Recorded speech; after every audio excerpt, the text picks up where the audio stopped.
Gandhigram police સ્ટેશનમાં ધર્મેશ વિઠલાણી છે, એક વેપારી છે, રેડીમેડ કપડાનો ધંધો કરે છે. તેમને બીએનએસ કલમ 316(5) 54 મુજબની ફરિયાદ આપેલી છે. તેમાં હકીકત એવી છે કે શબ્બીર કાસમાણી છે, અગાઉ તેમના ત્યાં કામ કરતા હતા અને એમના ભાગીદાર છે આસિફ લાખાણી.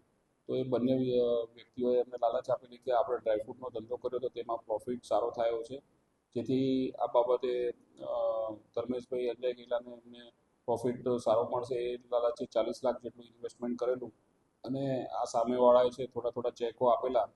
જે ચેકો આ બાહેધરી પૂરતા આપેલા અને શરૂઆતમાં થોડો પ્રોફિટ કરીને એમને આપેલું ફરિયાદીને. ત્યારબાદ બંને વિષમો ગાયબ થઈ ગયેલા અને આ બાબતે પછી પોતે છેતરાયા હોવાનું જાણ થતાં ફરિયાદીએ ગાંધીગ્રામ પોલીસ સ્ટેશનમાં ફરિયાદ બીએનએસ મુજબની આપેલી છે અને આ કામના આરોપી આસિફ લાખાણીને હાલ ગાંધીગ્રામ પોલીસ સ્ટેશનમાં અટક કરેલ છે અને રિમાન્ડની કાર્યવાહી ચાલુ છે. બંને આરોપી વિરુદ્ધ ગુનાહિત ઇતિહાસ શારીરિક ગુનાઓનો બાબતનો છે, શરીર સંબંધી ગુનાઓ છે.